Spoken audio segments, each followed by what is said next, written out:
ஒரு நாள் ஒரு இளைஞன், ஒரு 21 வயசு இளைஞன் வந்தான். எனக்காக நீங்கள் ஆஜராகணும். என்ன கேஸ் பண்ண? அவன் சொன்னோன்னே, என்னப்பா இந்த மாதிரி கேஸில் போய் என்ன அப்பியர் ஆக சொல்கிறேன்? நான் முடியாதுப்பான்னு. இல்லைங்க, நான் சொல்கிறதுல உண்மை இருக்குது, நான் உங்களுக்கு எல்லாமே இப்போ சாட்சியெலாம் விட்டுருப்பா.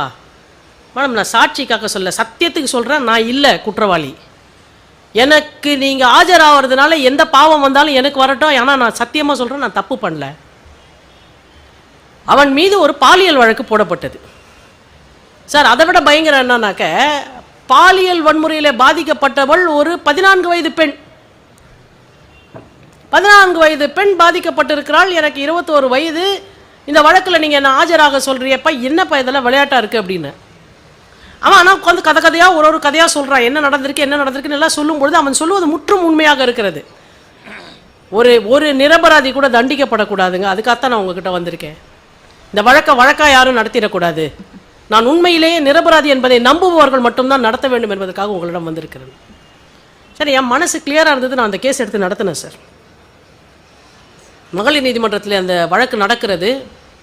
நீதிபதிக்கு என்னை பார்த்தாலே டென்ஷன் ஆகுது. ஏன்னா முதல் நாள் சாட்சிக்கு வர பெண் 14 வயசில் அந்த சம்பவம் நடக்குது சார். 15 வயதில் நீதிமன்றத்துக்கு வரும்போது அவள் கையில் ஒரு குழந்தை இருக்குது, 1 வயசு குழந்தை. 1 வயசு குழந்தையோட ஒரு பெண்ணு சாட்சி சொல்ல வந்தால் ஒரு ஜட்ஜுக்கு எப்படி இருக்கும்? ஒரு பாலியல் வன்முறை வழக்கில் அதில் 21 வயசுக்கு ஒருத்தர் நிற்கிறான். அவன் நான் குற்றவாளியே இல்லைன்னு சொல்கிறான். நீதிமன்றங்களை பொறுத்த வரைக்கும் நான் குற்றவாளின்னு எவனும் சொல்கிறதில்லை. நான் குற்றவாளியே இல்லை, நான் நிரபராதின்னு தான் எல்லாரும் சொல்ல போகிறான். இப்படி ஒரு பெண் நிற்கிறா ஒரு குழந்தையோட, அப்படி ஒருத்தர் நிற்கிறான். நீ ஒரு பெண்ணாக இருந்துட்டு இந்த வழக்கில் என்ன அப்படின்னு ஒரு கோவம். நான் வழக்கை நடத்திக்கிட்டே இருக்கேன். விசாரணையெல்லாம் முடிஞ்சு 2 சைடில் வாதங்கள், அரசு தரப்பில் வாதம் நடக்குது, எங்களுடைய தரப்பில் வாதம் நடக்குது. நான் தெளிவாக இவன் குற்றவாளி இல்லை என்பதை நிரூபித்து விட்டேன். வேறு வழியே கிடையாது. குற்றவாளின்னு எழுதுறதுக்கு ஒரு பாயிண்ட்டு கூட அதில் தீர்ப்பு எழுதுறதுக்கு இல்லை சார். வேறு வழியே இல்லாமல் அந்த நீதிபதி வெறுப்பாகி, எரிச்சல் இருந்தாலும் வேறு வழி இல்லாமல் நிரபராதி என்று தீர்ப்பு எழுதுகிறார். ரொம்ப எரிச்சலோட உச்சத்தில் எழுதுகிறாங்க சார். தீர்ப்பெல்லாம் முடிஞ்சிடுச்சு, விடுதலை ஆகிடுச்சு. வெளியில் வந்துட்டு தீர்ப்பு அன்னைக்கு அந்த பெண் வரா, தனக்கு என்ன தீர்ப்பு கிடைக்க போகுதுன்னு குழந்தையோடு வரா. என்னன்னு பார்த்தா, இந்த பையனும் அந்த பெண்ணும் ஒரு தெருவில், இவங்க ஒரு சாதாரண வீட்டில் இருக்கவங்க, அவங்க அந்த பக்கத்தில் ஒரு குடிசையில் இருக்கவங்க. இந்த பெண்ணுக்கும் இந்த பையனுடைய சகோதரிக்கும் கொஞ்சம் நட்பு உண்டு. இவங்க வீட்டுக்கு டிவி பார்க்க வர பெண்ணு. இந்த வழக்கை எப்படி அவங்க இந்த பையன் மேலே போடுறாங்கன்னா, இவங்க வீட்டுக்கு டிவி பார்க்க போகும்போது எனக்கு இவன் மேலே பழக்கம், அதனால் இந்த மாதிரி போயிட்டு இருந்தேன். ஒரு நாள் இப்படி ஒரு சம்பவத்தில் என்னை இப்படி வன்முறையாக அப்படி செய்துட்டா. இதுதான் வழக்கு.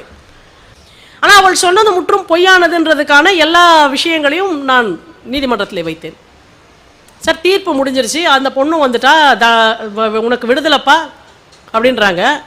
அந்த பொண்ணு ஒன்றுமே சொல்லலை, குழந்தையோட கையில் வரா. நானும் வரேன் வெளில, அந்த பையனும் வரான்.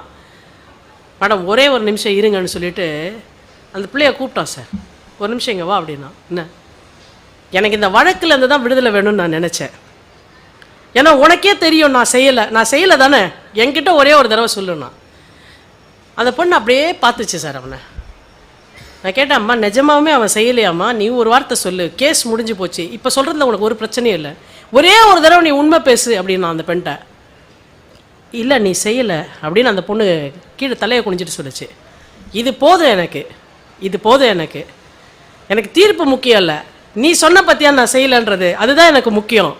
ஆனால் இப்போ சொல்கிறேன், என் மேலே நீ பொய்யா இந்த வழக்கை கொடுத்த, ஏன் கொடுத்தேன்னு நான் பல நாள் இந்த கேஸ் நடக்கும்போது யோசித்தேன். கேஸ் நடக்கிற ஒவ்வொரு வாட்டியும் நீ இந்த பாப்பாவோட வருவேன். தப்பு பண்ணவன் எங்கேயோ ஓடிட்டான். ஆனால் என்னைக்காவது இந்த குழந்தைக்கு ஒருத்தர் நல்ல அப்பனாக இருப்பான்தாக்க நான் தான் இருப்பேன்னு என் மேலே நீ நம்பிக்கை வச்சல, அதனால தானே நீ என் மேலே கேஸு கொடுத்த. இந்த குழந்தைக்கு கடைசி வரைக்கும் நான் அப்பாவாக இருப்பேன், நான் உன்னை கல்யாணம் பண்ணிக்கிறேன்னு சொன்னான் சார். அவன் நீதி அவனுக்கு விடுதலை கொடுத்தது.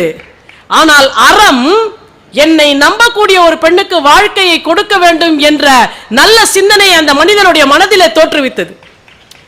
அதுவும் எப்படி, என்னை நீ வன்மையாக பலாத்காரம் செய்தாயின்னு ஒரு பொய் வழக்கு கொடுத்த ஒரு பெண்ணுக்கு நாம நல்லது செய்யணும்னு நினைச்சான்னாக்க, இன்னா செய்தாரை ஒருத்தல் அவர் நான நன்னயம் செய்து விடல்ற குறளுக்கு நான் வேற எங்க சார் விளக்கம் கண்டுபிடிப்பேன் வாழ்க்கையில்?